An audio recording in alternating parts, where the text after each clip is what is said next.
বিশ্ব রাজনীতিতে এই মুহূর্তে সবচেয়ে বড় ব্রেকিং নিউজ। আচমকাই মার্কিন প্রেসিডেন্ট ডোনাল্ড ট্রাম্প দাবি করেছেন যুক্তরাষ্ট্র ও ইরানের মধ্যে একটি ঐতিহাসিক চুক্তি প্রায় চূড়ান্ত হয়ে গেছে। যে কোনো মুহূর্তেই আসতে পারে আনুষ্ঠানিক ঘোষণা।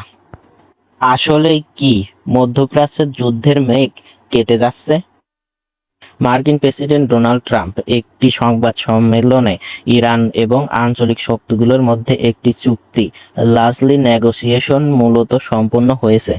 যে কোনো মুহূর্তে দুই পক্ষের আনুষ্ঠানিকভাবে ঘোষণা আসতে পারে বলে জানিয়েছেন তিনি। ট্রাম্পের এই বার্তা দেওয়ার পরপরই পাকিস্তানের প্রধানমন্ত্রী শেহবাজ শরীফ নিশ্চিত করেছেন যে খুব শীঘ্রই আমেরিকা ও ইরানের মধ্যে পরবর্তী দফার বৈঠক অনুষ্ঠিত হতে যাচ্ছে। এই চুক্তিতে মধ্যস্থতাকারী হিসেবে সবচেয়ে বড় ভূমিকা পালন করছে পাকিস্তান। খসড়া চুক্তি অনুযায়ী একটি ৬০ দিনের যুদ্ধ বাড়ানো হতে পারে, যার আওতায় অবরোধ হরমুজ প্রণালী আবারও উন্মুক্ত করে দেওয়া হতে পারে। বিনিময়ে ইরানের ফ্রিতে তেল বিক্রি করতে পারবে, আমেরিকা তাদের উপর থেকে বন্দর অবরোধ তুলে নেবে, এমনকি বিদেশে আটকে থাকা ইরানের $25 বিলিয়ন সম্পদ ছেড়ে দেওয়া হতে পারে। শুনতে ইতিবাচক মনে হলেও আসল টুইস্ট কিন্তু এখনো বাকি। ট্রাম্পের এই দাবিকে পুরোপুরি মেনে নেননি তেহরান। ইরানের আধা সামরিক সংবাদ সংস্থা ফার্স নিউজ পরিষ্কার জানিয়ে দিয়েছেন, ট্রাম্পের এই দাবি বাস্তবের সাথে পুরোপুরি মিলছে না। ইরানের স্পষ্ট কথা, কৌশলগতভাবে অত্যন্ত গুরুত্বপূর্ণ হরমুজ প্রণালী সম্পূর্ণ নিয়ন্ত্রণ থাকবে তেহরানের হাতে। কোন জাহাজ পার হবে, কাকে পারমিট দেওয়া হবে তা সম্পূর্ণই নির্ধারণ করবে ইরান। এছাড়াও ইরানের প্রেসিডেন্ট মাসুদ পেজেশকিয়ান স্পষ্ট করে দিয়েছেন, সর্বোচ্চ নেতা মোস্তফা খামেনি অনুমতি ছাড়া চূড়ান্ত কোনো সিদ্ধান্ত নেওয়া হবে না। অন্যদিকে মার্কিন পররাষ্ট্রমন্ত্রী মার্কো রুবিও সাফ জানিয়ে দিয়েছেন, ইরানকে কোনোভাবেই পারমাণবিক অস্ত্র তৈরি করতে দেওয়া হবে না।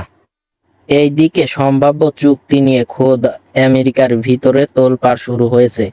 সাবেক সিআইএ ডিরেক্টর মাইক পম্পেও এই চুক্তির তীব্র সমালোচনা করেছেন।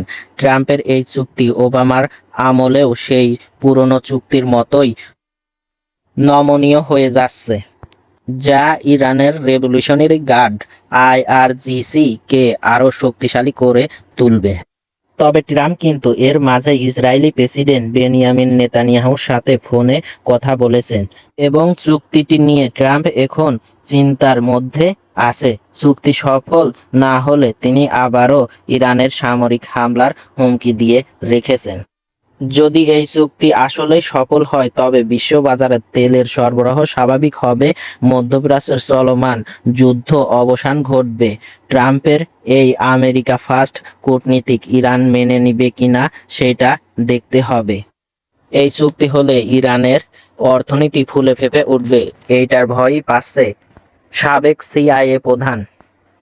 আর অর্থনীতি শক্তিশালী হলে ইরানের রেভলিউশনারি গার্ড আরও শক্তিশালী হয়ে পড়বে। তখন আমেরিকার আর কোনো কিছুই করার থাকবে না। এখন দেখার বিষয় এই চুক্তি মেনে নেয় কিনা ইরান। আপনারা দেখছেন হাতের মুঠোয় বিশ্ব।